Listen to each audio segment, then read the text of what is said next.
Hello students, पिछले lecture में हमने आपको केपलर के नियम, Kepler's law of planetary motion के बारे में डिस्कस किया था, जिसमें हमने आपको केपलर के 3 नियम बताए थे। पहला नियम हमारा था दीर्घवृत्तीय कक्षाओं का नियम। दूसरा जो हमने नियम बताया आपको वह क्षेत्रफल का नियम, लॉ ऑफ एरियाज, तथा जो हमारा तीसरा नियम था वह आवर्त का नियम था, जिसे हम हार्मोनिक लॉ कहते हैं। तब आज हम आपको देखेंगे कि mathematical explanation of Kepler's first law and their deductions. यह केपलर नियम के गणितीय रूप का निगमन आपको बताएंगे, जिसमें केपलर फर्स्ट लॉ का निगमन। हमने आपको बताया जो केपलर फर्स्ट लॉ होता है उसमें क्या बताया था कि जो हमारा एक सूर्य है, सूर्य के चारों ओर जो सारे ग्रह हैं, प्लैनेट्स हैं, प्लैनेट्स हमने आपको बताए थे कल। जैसे जो प्लैनेट्स के नेम थे, पहला मरकरी, वीनस, मार्स, अर्थ, जुपिटर, सैटर्न और नेपच्यून और यूरेनस, यह हमारे प्लैनेट्स थे। जो प्लैनेट्स होते हैं वह सूर्य के चारों ओर चक्कर लगाते हैं। तब केपलर का फर्स्ट लॉ था कि जो सूर्य है वह उसके सभी ग्रह दीर्घवृत्ताकार यानी कि इलिप्स के रूप में सूर्य के चारों ओर परिक्रमा लगाते हैं। तब उस नियम को हम केपलर का फर्स्ट लॉ कहते हैं। इसका पहला जो वो है नियम क्या है, इसमें यदि हम सन और उसके प्लैनेट्स की बात करें, जैसे पृथ्वी जो है की जो गति है वह गुरुत्वाकर्षण बल के अंतर्गत आती है, तब यह एक 2 बॉडी प्रॉब्लम होगी, जिसे हम 1 बॉडी प्रॉब्लम में डिनोट कर लेते हैं। तब जब हम मानते हैं इसमें जो हमारा सूर्य तथा जो प्लैनेट्स हैं, सन तथा प्लैनेट्स के बीच की जो दूरी है, हम ये द्रव्यमान, जो सूर्य का द्रव्यमान तथा जो प्लैनेट्स के जो द्रव्यमान है, मास है, उसका जो वैल्यू है हमने सूर्य का हमने कैपिटल M तथा जो हमारे प्लैनेट्स हैं उसका हमने स्मॉल m मान लिया। तब इक्विवेलेंट 1 बॉडी प्रॉब्लम, जो एक पिंडीय समस्या जो है उसमें हमने गति की समीकरण क्या लिखी, जो हमारी गति की समीकरण होती है mu d square r vector upon dt square equal to minus g capital M into small m upon r का स्क्वायर r कैप। यह हमारी जो है इक्विवेलेंट 1 बॉडी प्रॉब्लम में मोशन की इक्वेशन है। हमने इस इक्वेशन को फर्स्ट से डिनोट कर लिया।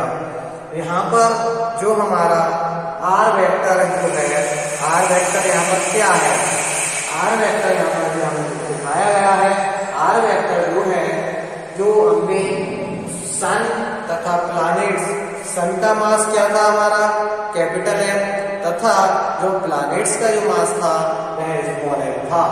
तब इन दोनों के जो बीच की वेक्टर दूरी है वह हमारी r वेक्टर है।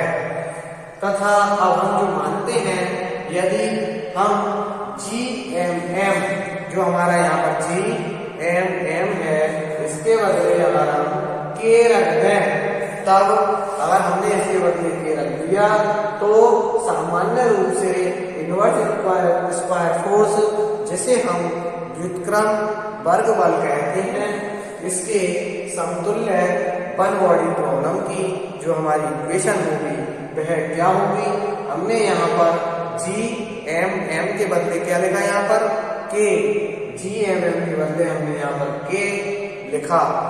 तब हमारी जो इक्वेशन हुई mu d square r upon d square equal to minus यहाँ पर हमने के रखा k upon r square r cap.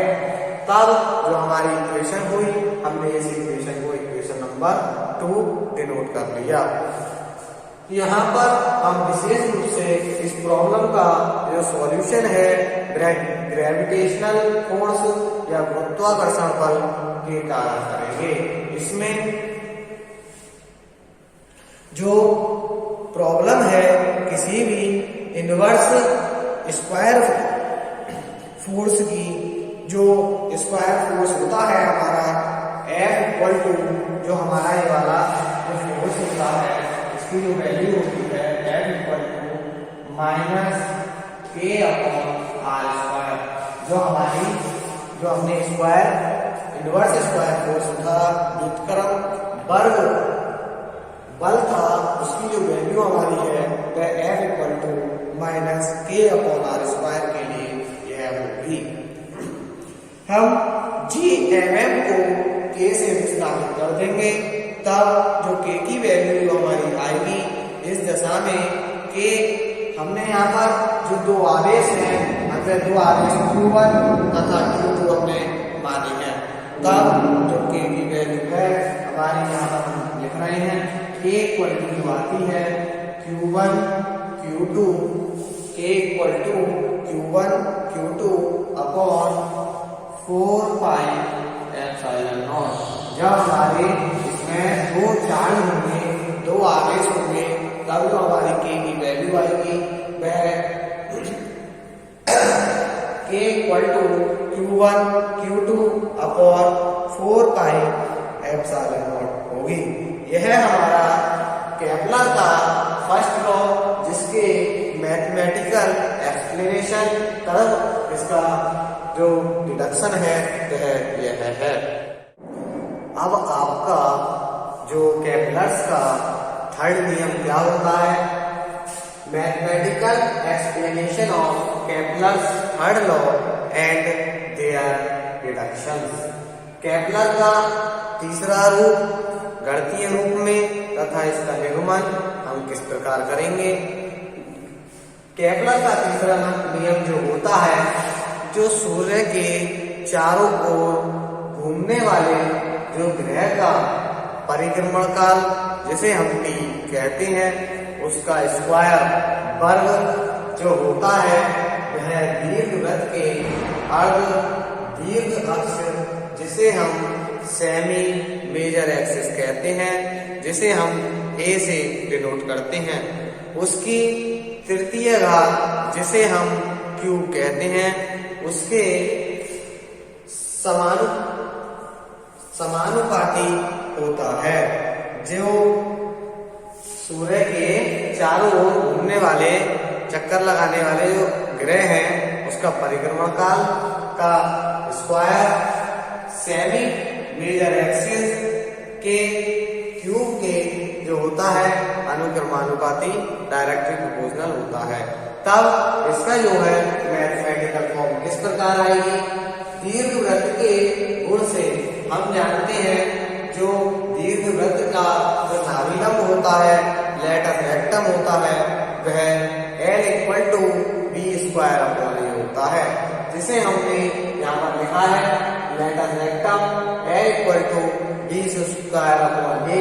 Equation number हमने फर्स्ट से डिनोट कर दिया। तब जो हम जानते हैं दीर्घवृत्त का क्षेत्रफल क्या होता है equal to pi A b. एक जो होती है मेजर एक्सिस और दूसरी होती है माइनर एक्सिस पाई ए बी। यह दीर्घवृत्त का क्षेत्रफल का फॉर्मूला है।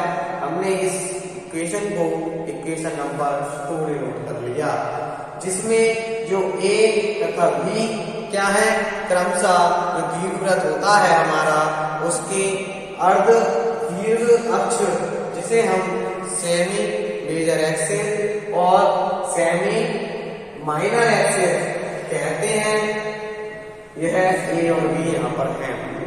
अब हम जो जानते हैं L इक्वल टू होता है j square upon mu G M m. J square equal upon mu G M m. हमने इस वाली इक्वेशन को इक्वेशन नंबर 3 नोट कर लिया।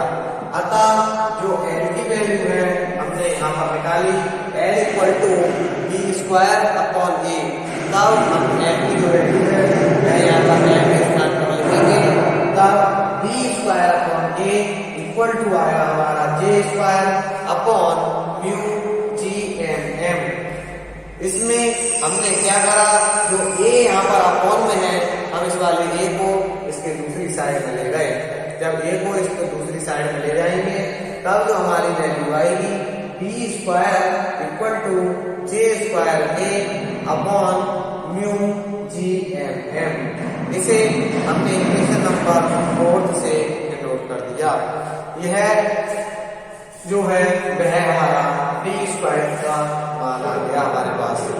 अब हम जानते हैं यदि सूर्य के चारों ओर चक्कर लगाते हैं घूमने वाले जो ग्रह होते हैं उनका समय, जिसे हम परिक्रमण काल टी हो, तब जब सूर्य के चारों ओर ग्रह चक्कर लगा रहे हैं उसका परिक्रमण काल टी है।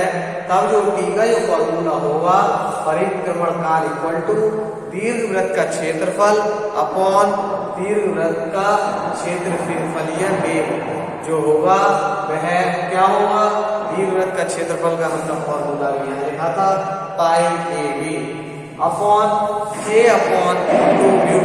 यहाँ पर जे अपॉन 2 म्यू क्या है, क्षेत्रफलीय वेग है, जिसे हम ds upon dt equal to होता है हमारा जे अपॉन 2 म्यू।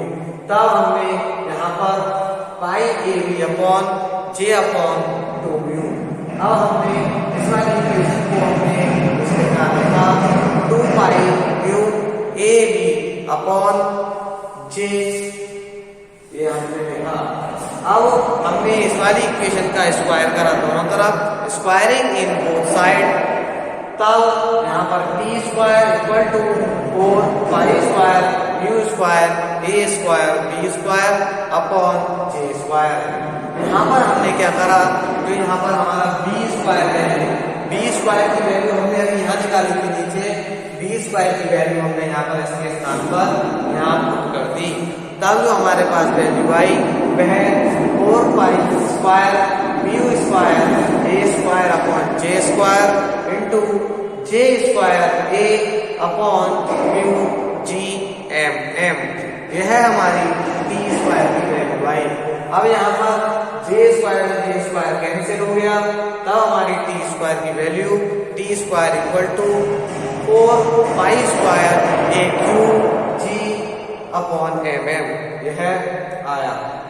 लेकिन जो यहाँ पर हमारा म्यू है, म्यू की वैल्यू होती है capital m small m upon m plus m. यह हमारे म्यू की वैल्यू है। इसमें हमने यहाँ पर म्यू की वैल्यू करी, तब T square equal to 4 pi square A square A की cube upon G M plus M हमारे पास आ गया। अर्थात जो टी स्क्वायर है हम इसे T square equal to k की power a cube, t square equal to k a cube हम इसे इस प्रकार लिख सकते हैं। क्योंकि यहाँ पर चूंकि के इक्वल टू हमने लिखा है 4 pi square upon G M plus m. यहाँ पर जो हमारी के की वैल्यू है यह वैल्यू हमारी एक स्थिरांक है, कांस्टेंट है। तब हमने यहाँ पर इसके पूरी वैल्यू के बदले हमने इस वाली इक्वेशन में के पुट करा, तब हमारा T square equal to k ए की पावर क्यू आया। तब हम इसे इस प्रकार लिख सकते हैं टी स्क्वायर अनुक्रमानुपाती ए की पावर 3। तब जो होता है हमारा केपलर का तीसरा नियम जो होता है,